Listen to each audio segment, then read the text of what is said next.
Et donc, alors, Ravel, tu voulais discuter un peu de la diversité dans les interprétations de la Bible. Donc, pareil, je te laisse le mot du début pour essayer un peu de poser le débat tel que toi, il t'interroge, et puis après, on en discute. Donc, vas-y. Ouais, j'avais réfléchi un peu à un angle d'attaque, puis vous avez tout dit. Non, c'était pas mal le même angle dans le sens comment concilier le fait qu'il y a plein de lectures possibles de la Bible, Ouais, mais que vite, quand on est dans un courant, les gens vont dire, en gros, presque l'argument magique de si tu lisais ta Bible, tu arriverais à telle conclusion. ouais. Et comment ça se fait La qu'il Bible puisse y dit. avoir plusieurs. Ouais, c'est ça, le fameux la Bible dit qui, moi, me trigger de plus en plus en bon québécois. Et ouais, en fait, c'est rigolo parce que c'est pas un problème propre aux chrétiens et à l'Église. En fait, c'est un problème même dans la société. On va avoir vite des débats avec des gens et puis l'un qui dit une chose, l'autre qui dit l'inverse, et puis on va jamais aller vérifier les faits. Déjà, Ouais, ce concept de vérification de faits, il est assez fascinant parce que beaucoup de débats, quand tu vas fouiller les écritures, souvent le débat coupe court parce que les écritures disent ce qu'aucun ouais. des deux ne dit. Ouais, c'est ça. Donc, ouais, moi, le premier constat, c'était celui-là. C'était c'est que des fois, notre lecture, elle est très. Il faut vraiment se poser la question de notre lecture. J'ai été confronté vite. Mais déjà, tu vois, pour moi, c'est un truc. D'ailleurs, ça, je pense, ça rejoint un peu le thème qu'on discutait avant avec Félicia. C'est que, en fait, et je pense que c'est assez fort moi, j'ai grandi dans les églises pentecôtistes, tu vois, et vraiment dans les églises pentecôtistes, en tout cas, et vraiment, surtout à l'époque quand j'ai grandi, quoi, il y a vraiment l'idée. Il y a eu les actes des apôtres. Ensuite, il s'est rien passé pendant 2000 ans. Et puis après, il y a eu Azusa Street au début, au début du XXe siècle, tu vois. Mais entre les deux, puis ça rien passé, tu vois. Et donc, il y a une forte tendance dans les églises pentecôtistes à avoir une ignorance profonde, en fait, de l'histoire de la théologie, l'histoire de l'interprétation de Ouais. la Bible. Et donc, où est-ce que j'allais avec ça? Alors, je me suis perdu. Mais Là, moi, quelque part, ce cheminement, j'ai un peu l'impression le même que vous. J'étais très évangélique, puis bah, je croyais sans forcément m'être trop posé certaines questions. Puis un jour, j'ai comme tapé un peu un mur où il a fallu que je réponde à certaines questions dans la brique des croyances que j'avais. Genre, le Dieu est bon, oui, mais pourquoi? ouais, Dieu est souverain, oui, mais pourquoi? Est-ce que le libre arbitre existe? Oui, mais pourquoi? Enfin, tu sais, de se poser du coup des questions que je m'étais jamais posées, je les avais juste un peu acceptées au fur et à mesure de mon parcours dans l'Église. Et le plus je creuse ça, le plus je me retrouve vraiment dans des approches très très protestantes, mais vieux protestants, tu vois, ouais. Luther, Calvin, de, de, et aussi d'ailleurs les protestants très contemporains, l'Alliance française protestante, je sais plus c'est quoi, ils vont me AFP, je sais plus. Je saurais pas te Et dire. ouais, et c'est assez rigolo le. Et là, j'ai perdu le chat parce qu'ils sont partis. Alors, excuse-moi, hein, mais il y a Laura qui dit faut commencer par arrêter de sortir des versets de leur contexte. Alors, moi, je Oui, j'ai pas, ou je sais pas si elle dit ça à nous ou si elle dit ça de manière générale, mais je comprends pas le contexte en fait de ce. je Mais pense que c'est. il y a Sweet Candy qui disait les interprétations sont liées aux différentes traductions d'une part et aussi à nos cultures, nos pays, de nos pays, notre éducation. Je pense que c'est vrai, mais c'est vrai aussi, faut aussi être conscient de notre héritage en fait théologique en fait que nos églises elles viennent pas de nulle part et Ouais. elles suivent une évolution et d'ailleurs une évolution que c'est souvent fait en cercle fermé parce que chaque chapelle se replie un peu sur elle-même et donc à pas trop regarder ce que pensait le voisin, pas beaucoup de Ouais. discussions. Puis on est Donc dans un cadre vraiment spécial aussi, nous, dans le sens, bah, tu le vois là, on est sur live Instagram, Facebook, Twitch, YouTube. faut le dire à chaque fois, On il faut a, tous les dire. il y a de plus en plus de plateformes qui permettent de plus en plus d'échanges. Si moi je voulais publier un livre demain, j'y arriverais à peu près sans problème. Du temps de Calvin, trouver 10 auditeurs, c'était déjà. Bah, c'est clair que pour moi, Internet, c'est un outil formidable d'ouverture, quoi. Alors bon, Oui, ça peut être aussi un outil d'enfermement, mais je pense moi, je pense que c'est surtout un outil d'ouverture, quoi. C'est l'occasion de s'exposer à à toutes sortes de pensées. Alors, parfois des pensées qui sont très radicales, enfin, j'aime pas trop le mot radical, mais Ouais. des pensées très dangereuses, quoi. Mais bref, tu t'exposes à la fois aux cerveaux les plus géniaux, les cerveaux les plus abîmés, pervers. Tu vois, enfin, voilà, tu te connectes à Et tout tu le monde, mais au vois, moins, ça t'ouvre à tout, quoi.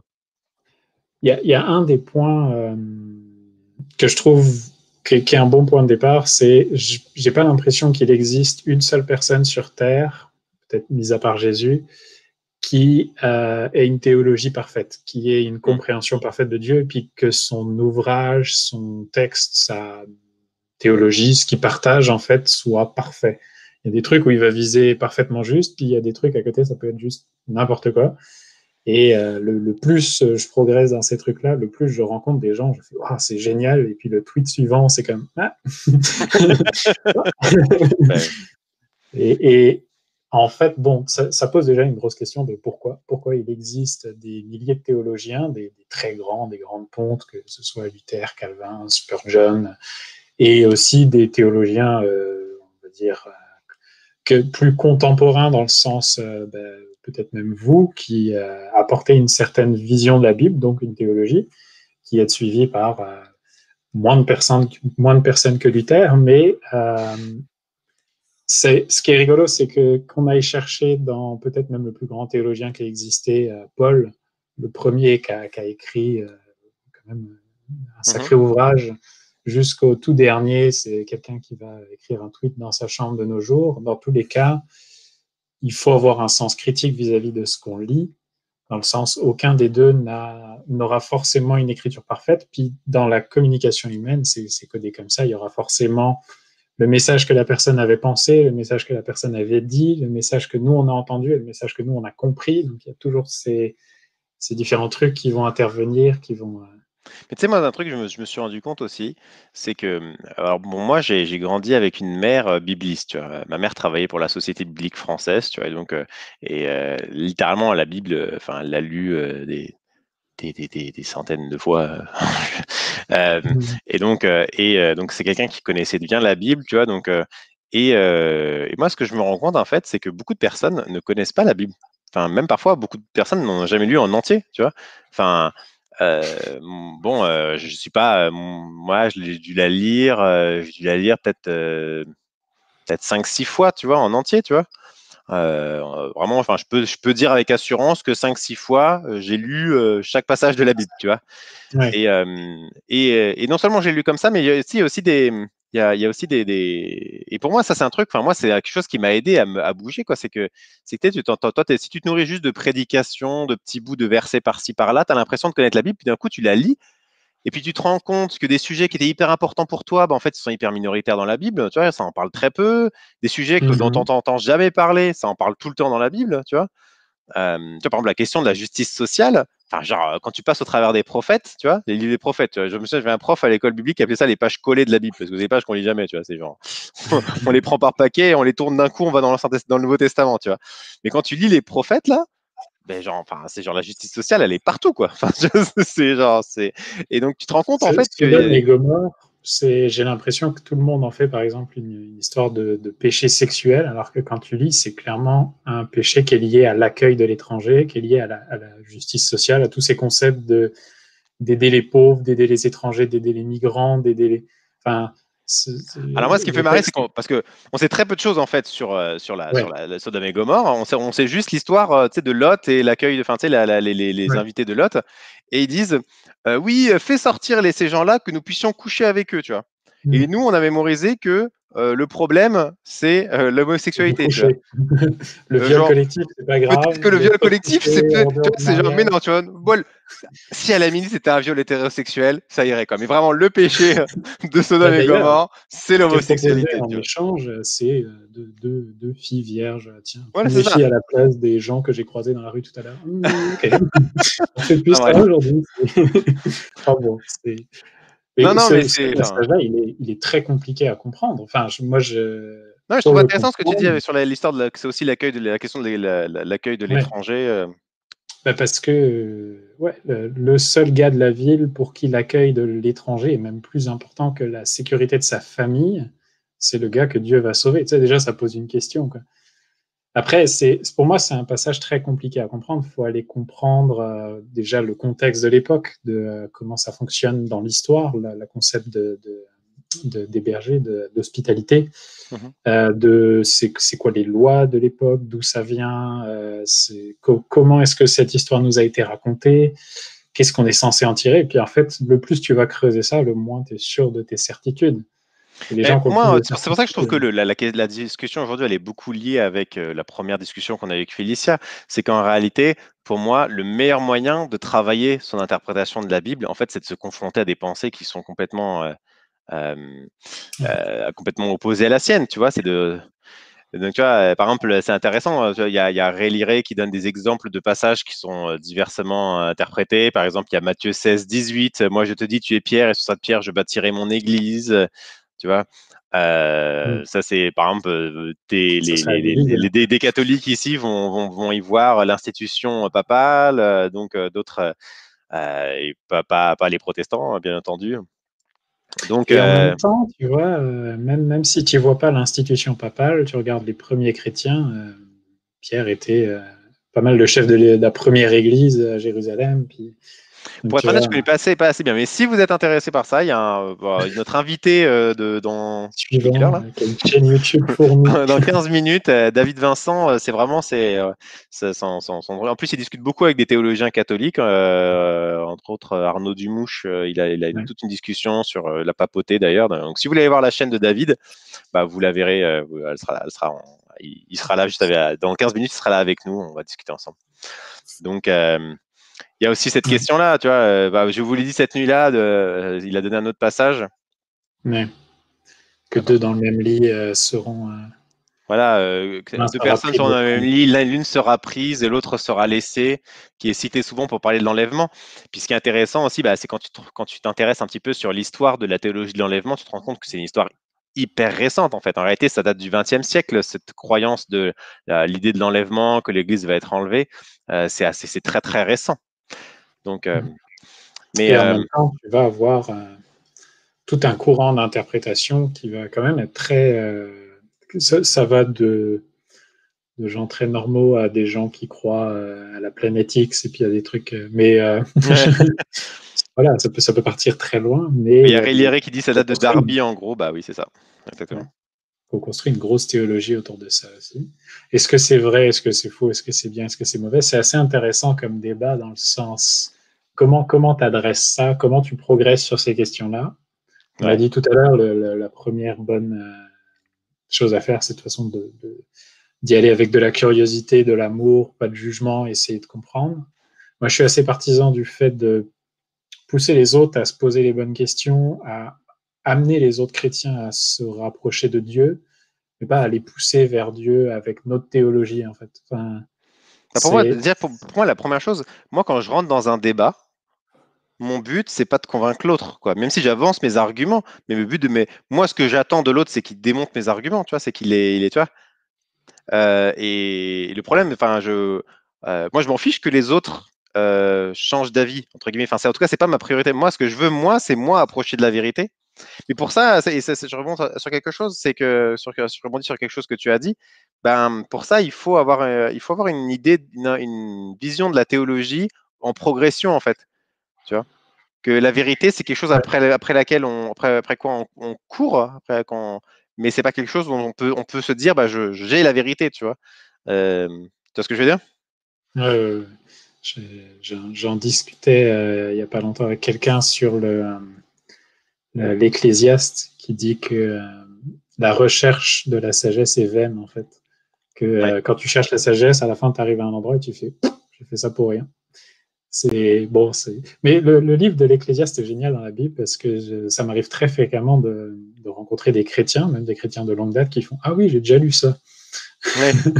une fois peut-être, je sais plus ce qu'il y a dedans. Comment moi, c'est mon livre préféré personnellement parce que je trouve que Ah oui. c'est un livre vraiment très très d'actualité mais c'est Mais moi, ce que surtout je par trouve rapport intéressant, à moi aujourd'hui de ma vie.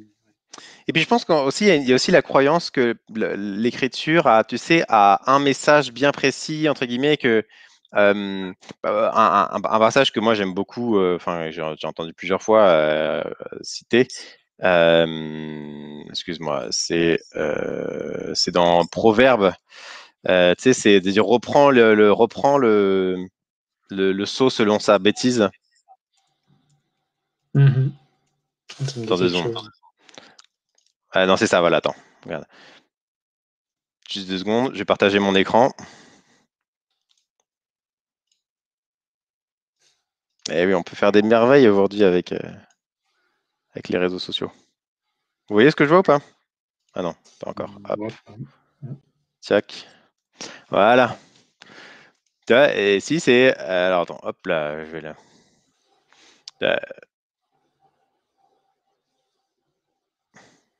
C'était quoi déjà le verset? 26, 5. Voilà. Alors ça, genre, verset 4. Ne réponds pas à l'insensé selon sa folie, de peur que tu ne lui ressembles toi-même. Verset 5, le verset juste après. Réponds à l'insensé selon sa folie, afin qu'il ne se regarde pas comme sage. Bon, bah, tu m'expliques comment est-ce qu'on interprète ça et qu'on en tire une théologie radicale? T'es toujours là? Oula, mon Dieu, je t'ai coupé. Désolé. Tu vois ce que je vais dire? Oui, oui, oui, oui. Comment est-ce que tu tires une théologie radicale de ce texte-là alors qu'il dit à 2 versets d'intervalle exactement l'opposé, quoi. 2 choses très différentes. Et pour moi, pour moi, ça c'est un exemple. Pour moi, c'est un exemple par excellence de montrer que la Bible aussi, elle s'interprète de manière contextuelle. Tu vois, elle est pas, la Bible est en nuance aussi. Elle fait pas des grandes affirmations définitives. Et donc, il y a des choses aussi sur lesquelles on est renvoyé à notre appréciation personnelle aussi des situations. Tu vois. Les, les Juifs avaient quand même plusieurs manières de lire la Bible à l'époque, justement en fonction de plusieurs angles d'attaque. Qui l'a écrit, pourquoi, pour qui. D'un autre côté, qu'est-ce que ça dit, qu'est-ce qu'on devrait en penser aujourd'hui. Puis c'est assez intéressant parce qu'il y a vraiment plein de choses qu'on peut, juste sur un passage comme ça, quoi. C'est qui l'a écrit, pourquoi est-ce que c'est vraiment pour nous. Est-ce que depuis, on n'a pas des meilleurs proverbes à fournir, tu sais, qu'on aurait Ouais. plus affiné. C'est Il y a un théologien un jour qui disait, je pense que c'est un protestant, qui disait, Dieu nous parle de 3 manières. D'un côté, il y a le Père qui nous parle par la création, c'est-à-dire l'étude de l'univers. En fait, la science, ça peut vraiment nous parler de Dieu aussi. La manière dont le monde fonctionne, c'est quand même la manière dont Dieu a voulu que le monde fonctionne. En deuxième, il y a le Fils. Dieu nous parle par le biais du Fils, c'est-à-dire par la parole. Et en troisième, Dieu nous parle aussi par le Saint-Esprit, donc par une révélation plus ou moins émotionnelle ou plus ou moins intime. Et en fait, ce qui est rigolo, c'est tu arrives à comprendre beaucoup de biais théologiques que les gens ont quand ils ont qu'un des trois ou que deux des trois ou qu'ils exagèrent beaucoup un des trois. Il va y avoir des gens Ouais. qui vont croire genre à la théorie, enfin que la théorie de l'évolution c'est forcément tout bullshit. Ils vont rejeter toute la branche de la science et de juste observer en fait le réel parce que la théorie de l'évolution elle repose aussi sur des trucs vraiment bêtes à observer, hein, des mouches dans ta cuisine. Ouais. Et d'un autre côté, il va y avoir des gens qui vont mettre beaucoup en avant la révélation du Saint-Esprit, et puis peu importe que tu fouilles vraiment les Écritures, hein, tant que le Saint-Esprit t'a révélé, c'est bon. Et, mais même genre, tu prends les témoins de Jéhovah, à la base, c'est plus ou moins ça. Il y a un mec qui se fait révéler, tiens, à tel endroit, il y a des tablettes, ça va réécrire la Bible, c'est pas grave. Puis du coup, le Saint-Esprit devient très central à toute ta théologie, parce que c'est ça qui valide toute ta compréhension de Dieu. Alors que du coup, toute la partie science et toute la partie Bible, elle vient un peu en second plan. Puis en tant que protestant, on a quand même souvent beaucoup le biais d'avoir une part d'écriture, une part de Saint-Esprit, mais pas du tout, par exemple, d'observation du monde et de comment le monde fonctionne. Rien que la psychologie, par exemple, nous apprend des tas de choses sur l'éducation des enfants, par exemple. Du Mhm. coup, d'un côté, dans la Bible, tu vas avoir l'homme qui ménage sa verge et son fils, tu sais, genre, Alors, c'est pas pas tous qui vos ménage sa enfants. verge parce que ça peut être mal compris. Voilà, l'homme qui se garde Attention, d'utiliser son bâton. Je ne connais on pas la avait fait même. un live sans parler de sexe jusqu'à présent. S'il te plaît, Donc, voilà, ça va je déraper pourrais là. peut-être trouver une autre Non, version. c'est l'homme qui épargne à son enfant la verge. Enfin, et même là, ça peut être très très mal interprété. Voilà, voilà. Bon, l'homme qui se garde d'utiliser son bâton, C'est ça, voilà. même pas son fils. Pourtant, aujourd'hui, on a peut-être d'autres outils de psychologie qui permettraient de mieux éduquer nos enfants que de. Enfin, du coup, ne pas utiliser ces outils, ce serait juste utiliser la Bible et puis oublier tous les autres trucs que Dieu a prévus dans le monde et puis que Dieu a quand même prévu qu'on utilise aussi notre cerveau pour faire de la psychologie, quoi. Oui, puis je pense aussi qu'il y a une question d'attente de qu'est-ce qu'on doit recevoir de la Bible, tu vois. Oui, Tu vois, il y a la question, est-ce que la Bible, ça doit être est-ce que déjà la Bible doit dire le vrai sur tout, tu vois? Est-ce qu'elle doit dire le vrai sur les questions scientifiques ou est-ce que on considère que la Bible a un message théologique et donc les affirmations scientifiques qu'elle fait sont pas à prendre au premier degré, quoi.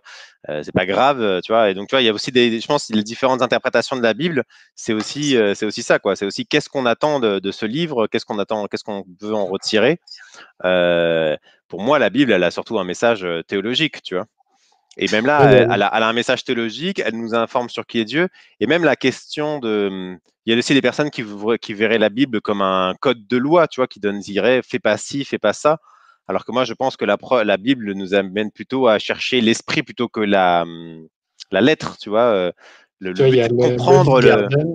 Le Lee Garden qui mettait en commentaire Ouais, je pas vu.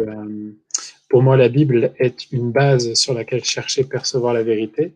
Ouais, Mais c'est typiquement, si tu cherches à savoir comment fonctionne la gravitation universelle, la Bible n'est pas d'un grand secours. c'est ça. Je pense que c'était Calvin qui disait la Bible, c'est des lunettes qu'on enfile pour voir le monde.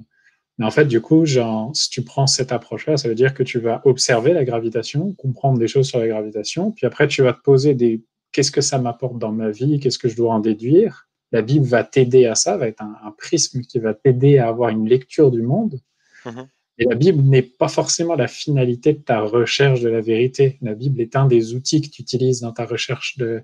Le raisonnement, c'est un outil. Puis le raisonnement, c'est différent de la Bible. D'un côté, tu raisonnes, de l'autre côté, tu as la Bible. La Bible, c'est. Enfin, donc, si tu vois la Bible comme un outil pour trouver Dieu, c'est différent que si tu dis la Bible, c'est la seule manière de trouver Dieu, et puis que ça ne sert à rien de chercher Dieu ailleurs que dans la Bible, quoi. Mhm. Ce serait Et un puis surtout, peu. c'est pour moi, c'est que pour moi, la Bible, elle m'informe sur qui est Dieu, ses projets pour l'humanité, et aussi elle me donne un peu un fondement à mon éthique, tu vois. Tu vois, donc c'est pas un code de loi que je dois suivre, tu vois, de A à Z. C'est plutôt, elle me montre quelles doivent être mes poursuites, tu vois. Ouais. Tu vois, de quoi en tant que chrétien, de quoi je dois avoir faim et soif, tu vois. Quand Je te Jésus dirais dit va même, avoir faim et soif de justice, tu vois. Jésus dit heureux ceux qui ont faim et soif de justice. Quelle est cette justice qu'on doit poursuivre, tu vois, au cœur du cœur, tu vois. et tu vois, même le commentaire de Sweet Candy, normalement, elle parle de tout ce dont on a besoin de savoir pour vivre sur Terre. Ça pose des questions. Par exemple, la Bible ne donne pas un médicament pour guérir le C'est ça. diabète. Pourtant, les gens qui ont le diabète, ils ont besoin d'un médicament pour vivre sur Terre. Et ça pose même des grosses questions, genre on a beaucoup de maladies aujourd'hui qu'on peut soigner si on commence à faire des expériences sur les humains, si on commence à modifier leur génome avant la naissance. Est-ce qu'on a le droit? Est-ce qu'on n'a pas le droit? Est-ce qu'on devrait? Est-ce que ce serait moral de le faire? Est-ce que ce serait immoral de ne pas le faire?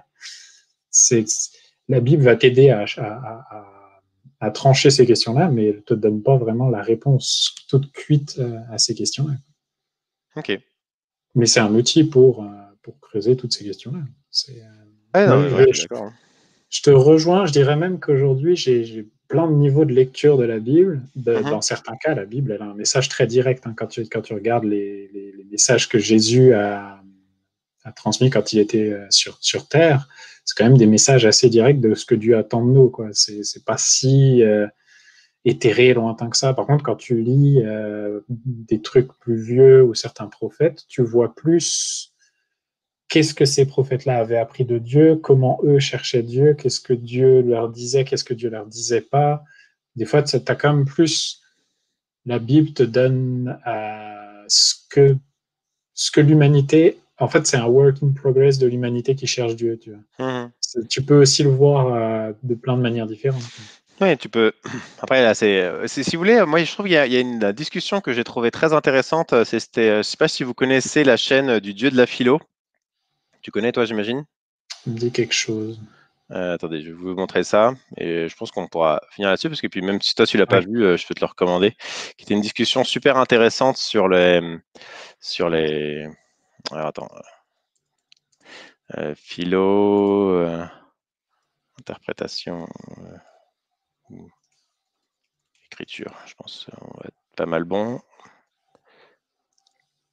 Bon, d'une manière générale, on vous recommande tout le travail du Dieu de la philo. Mais où est-il? Ah voilà, non. Voilà, la révélation, voilà. C'est cet entretien en deux parties qu'il a fait avec Michael Langlois, qui est un Ah bibliste oui. et tout. Je peux vous la recommander. Elle est en deux parties. Ça dure plus d'une heure, presque 2 heures. Mais je vous Bizarrement, j'ai plus recommande. regardé Michael Langlois que Dieu de la philo. Ouais, c'est ça. Bah, Michael Langlois, c'est quelqu'un très Très agréable. Donc, intéressant. hop là, je vous le mets dans le chat parce que je suis plein d'amour envers vous et que je vous aime tellement que je vous facilite le travail. Oh, Je suis wow. tellement bon. Donc voilà, bref. Et donc voilà. Donc je vous partage ça je trouve que pour approfondir la question, je trouve que je trouve que c'est Il y a une bonne quelque chose continuité à notre conversation. que vous aviez partagé aussi il n'y a pas longtemps, enfin il n'y a pas longtemps, peut-être quelques mois déjà, c'était un entretien justement à la colloque protestant de quelque chose sur l'inhérence des Écritures et Ouais. en fait les différents degrés de lecture qu'il y a vis-à-vis de cette question-là. Je trouvais que l'intervenante était justement extrêmement claire sur le fait que c'est pas si évident que ça, qu'il y a plein de gens qui lisent différemment et puis qu'on a tous à apprendre de la manière de lire des autres en fait. C'était un beau message d'œcuménisme, un beau Ok. message sur l'inhérence des Écritures. Ça... Pas de mirage, je peux. Bah, écoutez, en tout cas, Attends, est-ce que je partage tout? Ah non, c'est bon. Donc, je vais arrêter de partager mon. Ouais, c'est bon. Ok. Bah écoute, merci Raphaël. Ben, merci. Merci. Bah écoute, je pense que je vais attendre. Il y a David qui va pas tarder à nous rejoindre. Visiblement. Bah écoute, je pense qu'il va bientôt arriver. Mais donc je vais introduire. En tout cas, je te remercie pour ta participation. J'espère que tu as passé un bon moment. Oui, très très bien. C'est plus C'est court toujours que ce trop que je court, pensais. hein, mais bon, c'est la vie. Et tu es le bienvenu à revenir quand tu veux. La On porte verra. est grande ouverte. Parfait. Merci à toi. On Bye. peut dire au revoir à Raphaël dans le chat, lui envoyer plein d'amour, lui dire à quel point il est beau, à quel point vous l'aimez, à quel point il est formidable. Quel point il fait jour chez moi. Ah oui, c'est vrai, oui, parce que tu es au Québec, toi. Oui. Donc attends, tu profites encore de la journée. Ouais, enfin là, ça commence un Regarde peu. ça, tout l'amour que les gens t'envoient. Ouais, puis t'en mets un petit peu là. Oh. Bon, allez. Ciao Raphaël, merci pour tout. Bye bye. Bye bye.